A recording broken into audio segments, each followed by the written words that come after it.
All right, so in this video, I'm going to show you how to accept a Google class or a GitHub Classroom assignment, which is going to be our programming labs, and we're going to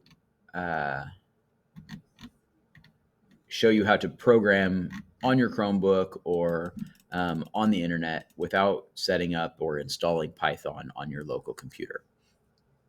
I can show you how to do the other stuff later. So first, we need to click on this link, classroom.github.com. It's a customized link, so it's going to change semester by semester. But I'm going to first click on this link to accept a programming assignment. When you click on this assignment, you're going to be asked to choose your name from the list. And for now, I'm going to skip this step. You'll come to this screen after you select your name from the list, and it's going to say, would you like to accept this assignment? There's a big green button. You click yes. After you click yes, you refresh this page, and that's when it's updated with a link here to your GitHub repository or your assignment repository. A repository is just a folder with files that we're going to use for this assignment. So I'm going to go ahead and click on that link, and it's going to show me the files for this assignment. I've got 4 files in this assignment. It's a README, getcreative.py, hello.py, and syntaxerrors.py.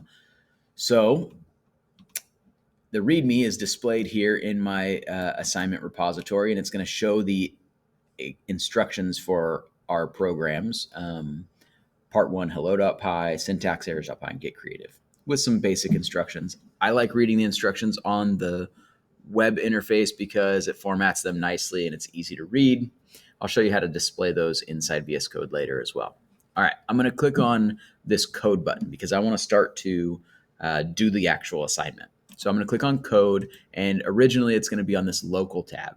This local tab this is the link that we would use to clone it to our local computer, but I want to show you how to use the internet one, so we're going to click on Codespaces first.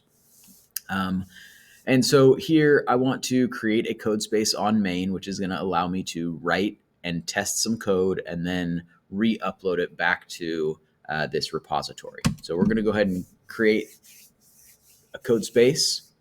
It's going to take a few seconds. It's going to make a copy of all of those files that are in my assignment repository. This looks exactly like Visual Studio Code, and it runs and works exactly like Visual Studio Code as well. Right now, I can see the README file, and you can see it doesn't look quite as nice and formatted as it does over here. To be able to make this look a little bit nicer, we can install some extensions. I can see some pop-ups right here that came up, and you can kind of answer these as you will, but would you like Visual Studio Code to eventually run fetch? You can say yes. It doesn't really matter for our class. I won't be making lots of modifications to assignments as we go, but we'll click yes just to be there. Okay, we've got the README. Let's say I wanted to be able to not have to go back and forth. I can go to the extensions tab, which is here on the left, and I can search for Markdown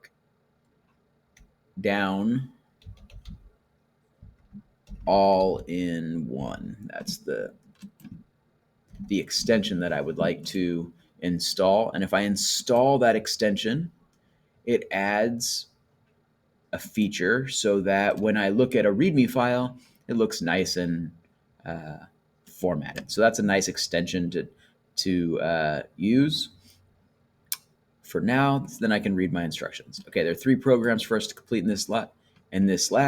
In the first file, hello.py, we are going to complete the comments at the top to add your name and date to the code.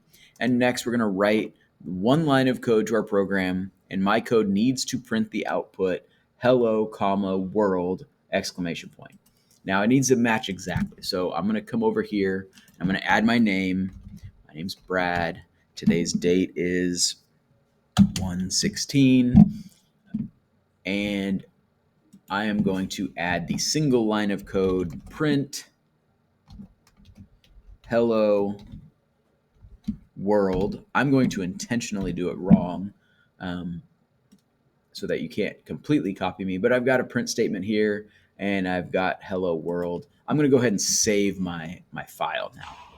To run this file, I can come down here to the terminal and I can type the command python hello.py.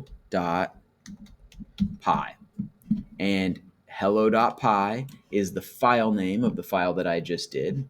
And Python is going to run this script using hello. So if I run it, I can see that the output gives me hello world, which is what I think I wanted. It's not really what I wanted, but we're going to go ahead and now I'm going to commit this. Okay, so I'm going to show you how to commit. You'll notice that as soon as I made some changes and I saved this, I get a little notification, a blue notification saying, hey, there's one pending change. Okay, so what I did here was I updated the comments and I added the line of code. I'm going to add a commit message. So I'm going to say, hello.py first attempt. I'm going to type a little message there and then click commit. Oh, it says, hey, there are no stages, no stage changes to commit. Would you like to stage all your changes and commit them directly? Right now, I'm going to hit cancel and I'm going to just add the one file. So this is the change. These are the changes that I made. I'm going to click the plus sign here to stage just the changes in that file. And then I'm going to do the same thing and click commit. Now, as soon as I did that, I can see that, hey, there are some incoming and outgoing changes. If I want to sync the changes, because if I go back to my repository here on the website and I look at hello.py, I can see that, hey, those changes aren't there yet. Okay. Well, that's because I've made them inside my code space, but I haven't synced them with the repository that's online.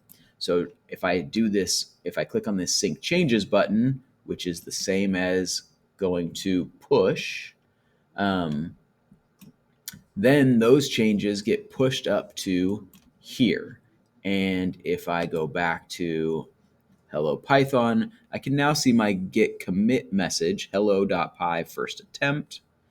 And I should be able to see that, it's been submitted. Okay. Every time I submit, well, not every time, but some assignments and some files will have tests. So I can see here that I have some tests that are failing.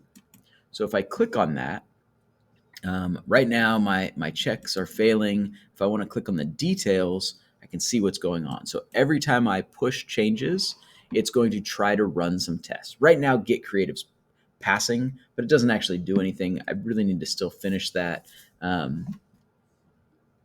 Hello test says this was the output that they got or that your program did. And it says the output for hello test did not match the actual output, which was slightly different. If I look at the error test, it looks like it's got some other errors as well because I haven't started that assignment. Let's go back to hello Pi. Let's fix those errors and see if we can get this first test, the hello test, to pass. We want it to be a green check like the Git Creative. So I go back over here to my code space. I look at the README, and the README wants hello, comma, world with a capital W and an exclamation point at the end. So we need to capital W, exclamation point. We're going to save it again. I can see on my source control that there's another change. Okay, so we say finished hello Pi to match exactly. There's my commit message. This time I'm going to do commit and push all in one step. So I typed a commit message of what I did. I'm going to commit and push those changes. And when I do that, this should start running that new that new commit. I can see the commit message has changed here, and it's going to start running that progress check to make sure it passes the test. It's still in progress. It takes a few minutes for it to run those tests, and I can see now that hello test is running. So that's how we're going to code on the web interface to write some code.